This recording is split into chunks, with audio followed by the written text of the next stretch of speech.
Operation സിന്ദൂരിന്റെ പശ്ചാത്തലത്തിൽ പ്രധാനമന്ത്രി വിളിച്ച സർവകക്ഷി യോഗം രാവിലെ 11-ന് പാർലമെന്റിന്റെ ലൈബ്രറി കെട്ടിടത്തിൽ.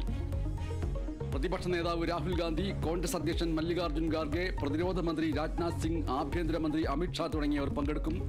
രാജ്യം സ്വീകരിക്കേണ്ട നയതന്ത്ര നടപടികളും സുരക്ഷാ നീക്കങ്ങളും പ്രധാന അജണ്ട. അതിർത്തിയിൽ തുടരുന്ന പാക് പ്രകോപനത്തിലെ തുടർ നീക്കങ്ങളും ചർച്ചയാവും.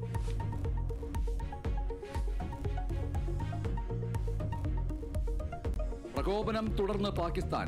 പാക് അധീന കശ്മീരിലും പൂഞ്ചിലും ആക്രമണങ്ങളിൽ ഒരു ജവാനടക്കം 15 പേർ മരിച്ചു. മരിച്ചത് ലാൻസ് നായിക് ദിനേശ് കുമാർ. ജമ്മു കശ്മീരിലെ കുപ്വാരയിലും അതിർത്തി കടന്ന ഷെല്ലാക്രമണം.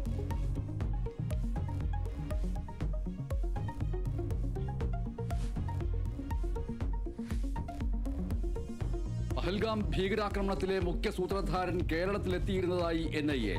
ആക്രമണത്തിന് പിന്നിൽ TRF തലവൻ ഷെയ്ഖ് സജാദ് ഗുൽ എന്ന് NIA റിപ്പോർട്ട്.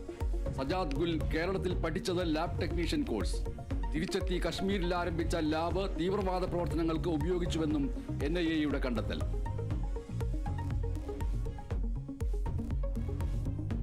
നന്ദൻകോട് കൂട്ടക്കൊലക്കേസിൽ വിധി ഇന്ന്. ശിക്ഷ വിധിക്കുന്നത് തിരുവനന്തപുരം അഡീഷണൽ സെഷൻസ് കോടതി. പ്രതി കേഡൽ ജിൻസൺ രാജ കൊലപ്പെടുത്തിയത് മാതാപിതാക്കളെയും സഹോദരിയെയും ബന്ധുവിനെയും. കൊലയ്ക്ക് പിന്നിൽ കുടുംബത്തോടുള്ള പ്രതികാരമെന്ന് പ്രോസിക്യൂഷൻ. പ്രതിക്ക് മാനസിക പ്രശ്നങ്ങളില്ല എന്ന് മെഡിക്കൽ പരിശോധനാ റിപ്പോർട്ട്.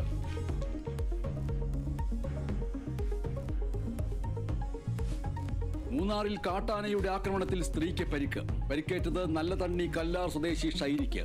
കാട്ടാനയുടെ ആക്രമണം ജോലിക്ക് പോകുന്നതിനിടെ. മുഖത്തിന് സാരമായി പരിക്കേറ്റ ഷൈനി ടാറ്റ ഹൈറേഞ്ച് ആശുപത്രിയിൽ ചികിത്സയിൽ.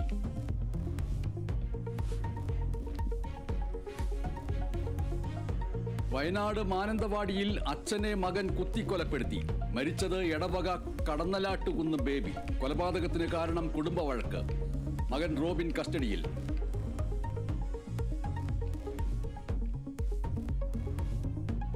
തിരുവനന്തപുരത്ത് KSRTCയും ബൈക്കും കൂട്ടിയിടിച്ച് 21-കാരന് ദാരുണാന്ത്യം. മരിച്ചത് പള്ളിപ്പുറം സ്വദേശി ആഷിഖ്. KSRTC ബസ് വന്നത് വൺ വേ തെറ്റിച്ച്. അപകടം മുഴുത്തിരിയാവട്ടത്ത് ദേശീയപാത നിർമ്മാണം നടക്കുന്ന ഭാഗത്ത്. കേസെടുത്ത് മംഗലാപുരം പോലീസ്.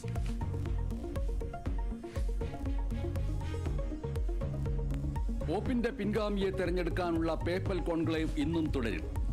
മാർപ്പാപ്പയെ തെരഞ്ഞെടുക്കാനുള്ള ആദ്യ റൗണ്ട് വോട്ടെടുപ്പിൽ തീരുമാനമായില്ല. സിസ്റ്റൻ ചാപ്പലിലെ ചിമ്മിനിയിൽ നിന്ന് ഉയർന്നത് കറുത്ത പുക. ഇന്ന് രാവിലെയും ഉച്ചയ്ക്കുമായി നടക്കുന്ന 2 റൗണ്ട് വോട്ടെടുപ്പുകൾ കൂടിയുണ്ട്.